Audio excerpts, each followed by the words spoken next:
ರಾಜ್ಯದಲ್ಲಿ ಮತ್ತೆ ಭಾಷಾ ಮಹಾಯುದ್ಧ ತಾರಕಕ್ಕೇರೋ ಎಲ್ಲ ಸಾಧ್ಯತೆಗಳು ಇವೆ.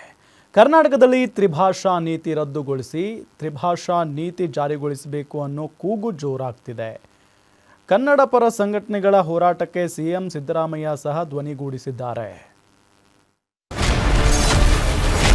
ಮತ್ತೆ ತಾರಕಕ್ಕೇರಿದ ತ್ರಿಭಾಷಾ ವರ್ಸಸ್ ದ್ವಿಭಾಷಾ ನೀತಿ ವಿವಾದ.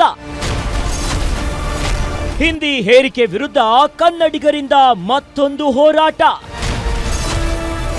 ಹಿಂದಿ ಹಿಂದಿ ಹಿಂದಿ ಅಂತ ಹಿಂದಿ ಹಿಂದೆ ಬಿದ್ದಿರೋದೇಕೆ? ಅವರಿಗೊಂದು ಕಾನೂನು, ನಮಗೊಂದು ಕಾನೂನ. ತ್ರಿಭಾಷಾ ನೀತಿ ತೊಲಗಿಸಿ ದ್ವಿಭಾಷಾ ನೀತಿ ಜಾರಿಗೊಳಿಸಿ. ರಾಜ್ಯದಲ್ಲಿ ತ್ರಿಭಾಷಾ ನೀತಿ ವಿರುದ್ಧ ಕರವೇ ರಣಕಹಳೆ.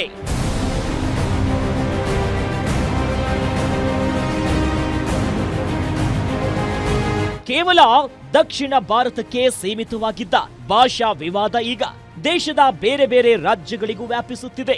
ಅದರಲ್ಲೂ ಬಿಜೆಪಿ ಆಡಳಿತವಿರುವಂತಹ ಮಹಾರಾಷ್ಟ್ರದಲ್ಲಿ ತ್ರಿಭಾಷಾ ನೀತಿ ಬದಲು ದ್ವಿಭಾಷಾ ನೀತಿ ಜಾರಿ ಆದೇಶ ಹೊರಬೀಳುತ್ತಿದ್ದಂತೆ ಕರ್ನಾಟಕದಲ್ಲೂ ತ್ರಿಭಾಷಾ ನೀತಿ ವಿರುದ್ಧ ಹೋರಾಟದ ಕಾವು ಜೋರಾಗಿದೆ. ದ್ವಿಭಾಷಾ ನೀತಿ ಜಾರಿಗಾಗಿ ಕರ್ನಾಟಕ ರಕ್ಷಣಾ ವೇದಿಕೆ ಸಂಘಟನೆ ಸಿಎಂ ಸಿದ್ದರಾಮಯ್ಯ ಅವರನ್ನ ಭೇಟಿಯಾಗಿ ಒತ್ತಾಯಿಸಿದ್ದಾರೆ. ಕರವೇ ಆಗ್ರಹಕ್ಕೆ ಧ್ವನಿಗೂಡಿಸಿರುವ ಸಿಎಂ ಸಿದ್ದರಾಮಯ್ಯ, ನನ್ನ ಅಭಿಪ್ರಾಯವು ದ್ವಿಭಾಷಾ ನೀತಿ ಪರವಾಗಿದೆ ಎಂದಿದ್ದಾರೆ. ನಾಗಮೋಹನ್ ಅವರು ಹೇಳಿದಂಗೆ ಬೇರೆ ಭಾಷೆಗಳಲ್ಲೂ ಕೂಡ ಇದು ಆಗ್ಲಿ, ಕನ್ನಡದಲ್ಲಾಗಿಲ್ಲ ಬೇರೆ ಭಾಷೆಗಳಲ್ಲೂ ಕೂಡ ಆಗ್ಲಿ. ಇದು ಬರೀ ಭಾರತಕ್ಕೆ ಸೀಮಿತ ಅಲ್ಲ, ಇಡೀ ಜಗತ್ತಿಗೆ ಇದು ಅಪ್ಲೈ ಆಗ್ತದೆ. ಅದರಿಂದ ಇದು ಬೇರೆ ಬೇರೆ ಭಾಷೆಗಳಲ್ಲೂ ಕೂಡ ಆಗ್ಲಿ, ಭಾರತ ದೇಶದಲ್ಲಿ ಆಗ್ಲಿ, ಜಗತ್ತಿನ ಬೇರೆ ಬೇರೆ ದೇಶಗಳಲ್ಲಿ ಕೂಡ ಆಗ್ಲಿ ಅಂತ ಹೇಳಿ ಆಶಿಸ್ತೇನೆ. ಹಂಪ ನಾಗರಾಜಯ್ಯನವರು ಒಂದು ಮಾತು ಹೇಳಿದ್ದಾರೆ, ಅದು ನನ್ನ ಅಭಿಪ್ರಾಯ ಹೇಳದೆ ಮೊನ್ನೆ ಹಂಪ ನಾಗರಾಜಯ್ಯನವರು ದ್ವಿಭಾಷಾ ಸೂತ್ರ ನನ್ನ ಅಭಿಪ್ರಾಯ. ಇನ್ನು ಹಾಗಾದ್ರೆ ಸಿಎಂ ಸಿದ್ದರಾಮಯ್ಯ ಅವರನ್ನ ಭೇಟಿಯಾದ ಕನ್ನಡ ಪರ ಸಂಘಟನೆಗಳ ಹಕ್ಕೊತ್ತಾಯ ನೋಡೋದಾದ್ರೆ ಕರವೇ ಹಕ್ಕೊತ್ತಾಯ ಏನು? ಕರ್ನಾಟಕ ಶಾಲೆಗಳಲ್ಲಿ ಕನ್ನಡ ಮತ್ತು ಇಂಗ್ಲಿಷ್ ಭಾಷೆ ಕಡ್ಡಾಯಗೊಳಿಸಿ ಕನ್ನಡ ಮತ್ತು ಇಂಗ್ಲಿಷ್ ದ್ವಿಭಾಷಾ ನೀತಿಯನ್ನ ಜಾರಿಗೆ ತರಬೇಕು. ತೃತೀಯ ಭಾಷೆಯಾದ ಹಿಂದಿಯನ್ನ ಪಠ್ಯಕ್ರಮದಿಂದ ಹೊರಗಿಡಬೇಕು. ಸಿಬಿಎಸ್ಇ, ಐಸಿಎಸ್ಇ ಶಾಲೆಗಳಿಗೆ ದ್ವಿಭಾಷಾ ನೀತಿಯನ್ನ ಜಾರಿಗೊಳಿಸಬೇಕು. ಸಿಬಿಎಸ್ಇ, ಐಸಿಎಸ್ಇ ಶಾಲೆಗಳಲ್ಲೂ ಪ್ರಥಮ ಭಾಷೆಯಾಗಿ ಕನ್ನಡವನ್ನೇ ಕಡ್ಡಾಯಗೊಳಿಸಬೇಕು.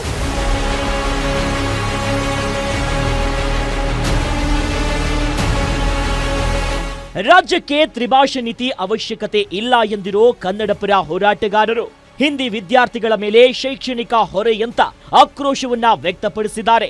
ಹಾಗಾದ್ರೆ ಕರವೇ ವಾದ ಏನು ಅಂತ ನೋಡೋದಾದ್ರೆ ಕರವೇ ವಾದ ಏನು? ಕನ್ನಡ ಪ್ರಥಮ ಭಾಷೆ, ಇಂಗ್ಲಿಷ್ ದ್ವಿತೀಯ ಭಾಷೆ ಆಗಬೇಕು. ಮೂರನೇ ಭಾಷೆ ಹಿಂದಿ ಕಲಿಕೆಯನ್ನ ಕಡ್ಡಾಯ ಮಾಡಲಾಗಿದೆ. ಎಸ್ಎಸ್ಎಲ್ಸಿಯಲ್ಲಿ 100 ಅಂಕಗಳ ಪರೀಕ್ಷೆಯನ್ನ ಕಡ್ಡಾಯಗೊಳಿಸಲಾಗಿದೆ. ಇದು ವಿದ್ಯಾರ್ಥಿಗಳ ಮೇಲೆ ಅನಗತ್ಯ ಒತ್ತಡವನ್ನ ಹಾಕಲಾಗ್ತಿದೆ. ಇದರಿಂದ ಎಸ್ಎಸ್ಎಲ್ಸಿಯಲ್ಲಿ ಫೇಲ್ ಆಗುವವರ ಸಂಖ್ಯೆ ಹೆಚ್ಚಾಗುತ್ತಿದೆ. 2024ರ ಎಸ್ಎಸ್ಎಲ್ಸಿ ಪರೀಕ್ಷೆಯಲ್ಲಿ 90,794 ವಿದ್ಯಾರ್ಥಿಗಳು ಹಿಂದಿಯಲ್ಲಿ ಫೇಲ್. ಹಿಂದಿಯಲ್ಲಿ ಅನುತ್ತೀರ್ಣ ವಿದ್ಯಾರ್ಥಿಗಳ ಸಂಖ್ಯೆ 21% ಅಷ್ಟಿದೆ. 2025ರಲ್ಲೂ ಈ ಸಂಖ್ಯೆ 1.2 ಲಕ್ಷಕ್ಕಿಂತಲೂ ಹೆಚ್ಚಳವಾಗಿದೆ. ಹಿಂದಿ ಕಡ್ಡಾಯದಿಂದ ವಿದ್ಯಾರ್ಥಿಗಳಿಗೆ ಶೈಕ್ಷಣಿಕ ಹೊರೆ, ಹಿಂದಿ ಹೇರಿಕೆಗೆ ಕನ್ನಡದ ಮಕ್ಕಳ ಭವಿಷ್ಯ ಬಲಿಯಾಗುತ್ತಿದೆ.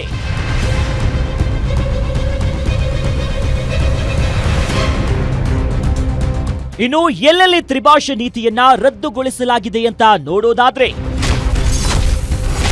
ಮಹಾರಾಷ್ಟ್ರದಲ್ಲಿ ತ್ರಿಭಾಷಾ ನೀತಿಗೆ ಕೋಕ್. ಮಹಾರಾಷ್ಟ್ರದಲ್ಲಿ ಮರಾಠಿ ಮತ್ತು ಇಂಗ್ಲಿಷ್ ಭಾಷೆ ಕಡ್ಡಾಯ. 1ರಿಂದ 5ನೇ ತರಗತಿಯವರೆಗೂ ಮರಾಠಿ, ಇಂಗ್ಲಿಷ್ ಕಡ್ಡಾಯ. ಹಿಂದಿಯನ್ನ ಐಚ್ಛಿಕ ಭಾಷೆಯನ್ನಾಗಿ ಕಲಿಯುವ ಅವಕಾಶ. ತಿದ್ದುಪಡಿ ಮಾಡಿ ಹಿಂದಿಯನ್ನ ಐಚ್ಛಿಕ ಭಾಷೆಯನ್ನಾಗಿ ಮಾಡಿತು. ತರಗತಿಯಲ್ಲಿ 20 ವಿದ್ಯಾರ್ಥಿಗಳು ಬೇರೆ ಭಾಷೆ ಬಯಸಿದ್ರೂ ಅವಕಾಶ. ಯಾವುದೇ ಭಾರತೀಯ ಭಾಷೆ ಕಲಿಯಲು ಬಯಸಿದರೆ ಅವಕಾಶ. ಆಗ ಅಂತಹ ವಿದ್ಯಾರ್ಥಿಗಳು ಹಿಂದಿಯನ್ನ ತ್ಯಜಿಸಬಹುದು. ಅಂತಹ ಬೇಡಿಕೆ ಬಂದಲ್ಲಿ ಶಿಕ್ಷಕರನ್ನ ನೇಮಿಸಲು ಆದೇಶ. ಶಿಕ್ಷಕರ ನೇಮಕ ಸಾಧ್ಯವಾಗದೇ ಇದ್ರೆ ಆನ್ಲೈನ್ನಲ್ಲಿ ಶಿಕ್ಷಣ.